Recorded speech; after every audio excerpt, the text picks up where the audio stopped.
Happy hauntings, everyone, and welcome to Cotbox. It is my favorite time of year. The air is crisp, the leaves are crunchy, and the spooky vibes are creeping out of their crypts. And whenever the spooky season comes around, I always play one of my all-time favorite games, Luigi's Mansion. A unique little launch title released alongside the Gamecube in 2001. It put everyone's favorite Green Man in his first starring role. But I'm sure most of you know this already. Wins a mansion, turns out it's haunted, get a vacuum from a crazy old man, slap some ghosts around in a paintings, and save the big man from eternal damnation. But as I was playing this game for what was probably the 200th time, I started paying more attention to some of the little details, and in true Cotbox fashion, I think I've stumbled across something big. And after some extensive research as well as some solid speculation, I think I've figured out the truth of what was happening behind Luigi's Mansion. And it's all tied to one man. Luigi. This is Professor Elvin Gadd, or Gadd as you probably know him, the odd scientific recluse who helps Luigi bust ghosts with his strange collection of technology and experiments. He always happens to have just the right equipment for managing whatever haunted situation Luigi ends up in. But this isn't just because of his intelligence, it's actually due to a mountain of secrets he has behind his work. Let's start with what we know. At the beginning of the game, Gadd says that the mansion appeared just a few days before Luigi arrived. So if that is the case, how is it that he already has such a completed setup for ghost capturing? He has an entire training area as well as a gallery in his lab specifically for ghosts. On top of that, Gadd confirms that he's lived out in this area since he was around 20 years old. So if the mansion wasn't here until recently, then what was he doing this whole time?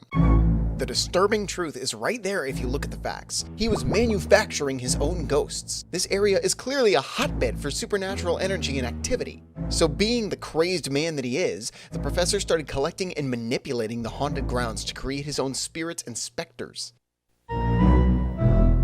This is where the basic ghosts come from. The very first type he ever manufactured were the basic golden ghosts that you find throughout the mansion and even in his training room. When you're going through the initial training, those aren't ghosts that have been captured. Gadd is manufacturing them then and there, right under Luigi's nose. As time went on, he would experiment and make slightly more complex ghosts like the grabbers or the banana ghosts, eventually learning how to work the elements into them. But of course, his deranged hubris was out of control. It was one thing to make these underling ghosts, but then there was the next step, the portrait ghosts. The portrait ghosts were his crowning achievement, seemingly fully sentient ghosts with stories and personality. Many of us have tried to piece together the story of who the portrait ghosts were before the events of the mansion, and that has always remained a bit of a mystery because their memories are manufactured. Gadd was experimenting with making complex beings with false memories and motivations. He was attempting to create his own ghastly version of artificial intelligence. He was so proud of these works that he built a gallery for them, linking them to the paintings so he could hang up his monstrous work with pride.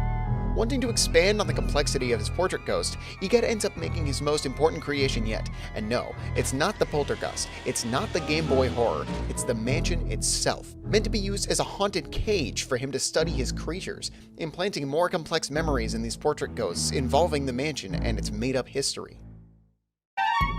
But this new experiment doesn't last long for him. There was a force that had taken notice of his ghostly meddling, the very force he was using to create these haunted creatures. It's noted that he lives in an area called the Boo Woods, which means that it is largely populated by the Boo. This is where he was acquiring this spectral energy. He was capturing and harvesting it from the Boo that lived in the haunted woods. And King Boo certainly started to realize that something was happening. While chatting with Gadd in the gallery, he mentions to Luigi that King Boo took notice of the ghost capturing when the professor captured Boo-losses. But this drew too much attention, causing King Boo and the others to intervene. They would use their own ghostly power to cause the portrait ghost to go rogue and turn on the professor.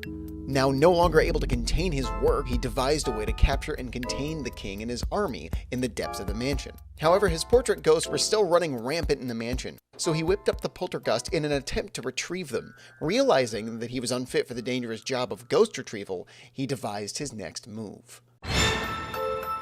Knowing he can't manage the ghost himself, he decides to find the best possible recruit, someone trusting enough to help him yet gullible enough to fall for his tricks. His sights land exactly where we know they do, on poor Luigi, tricked into thinking he won a mansion in a contest he didn't even enter. Because there was no contest, Gadd sent him that winning invitation to lure the poor guy there, only to give him a proper scare so he would help him into capturing the ghost that had taken over the mansion. Of course, Luigi, being the bumbling brother he is, ends up setting the Boo free at some point, causing the professor to freak out. Thankfully, he prepared for this and helped Luigi get the tools to hunt down and capture the Boo.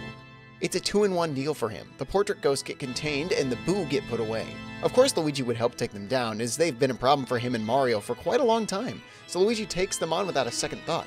After ghost busting his way through the mansion, the last portrait ghost makes his appearance, the artist, and it's revealed he is the one who has been making the ghost underlings that are populating the mansion, hence why they are still antagonistic toward Luigi and the professor. But wait, what about Mario? He was trapped in the mansion too. You even find a bunch of his personal items lost around the mansion, not to mention Luigi saves the poor guy from becoming a painting at the end of the game. Well, that's where the next big twist reveals itself, because that is not the real Mario. Okay folks, grab your hats, take a drink of water, buckle in, because this is where we go off the deep end. So, the painter ghost that we saw creating the others is the key to this, because he wasn't just manifesting them out of his art, he was using the most critical element that ties this all together, magic paint.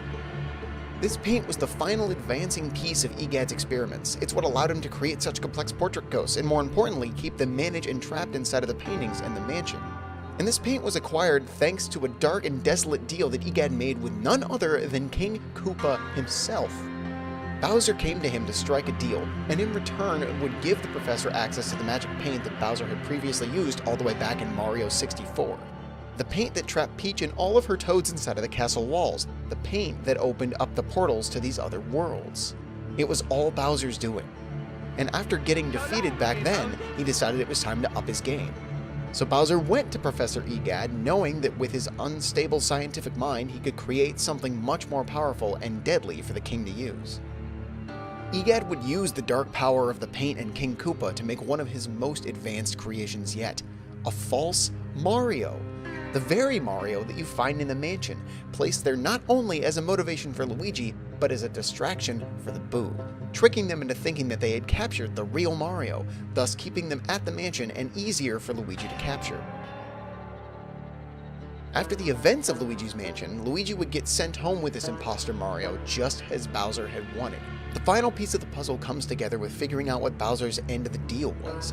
Creating this fake Mario was only part of the process. The main event, what Bowser truly got out of this deal, was much more important, because the false Mario wasn't just a decoy. It was Bowser's son.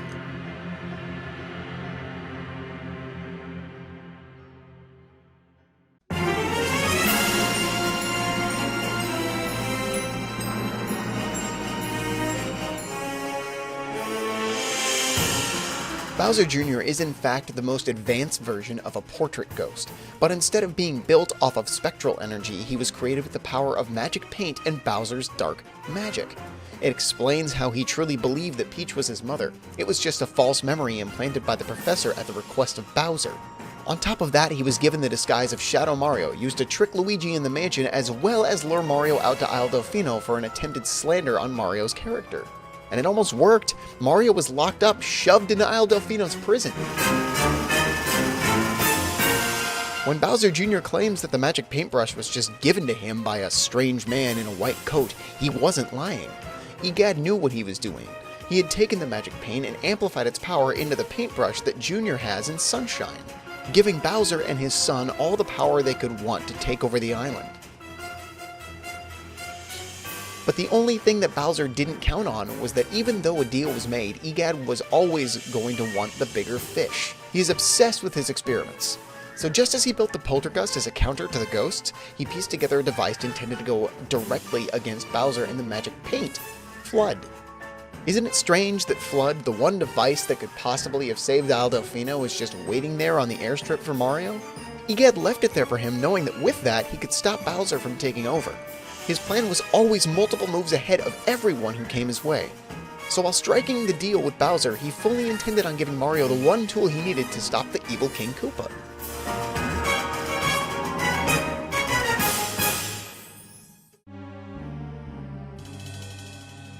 He has been pulling the strings from day one, all for the sake of furthering his experiments no matter the cost.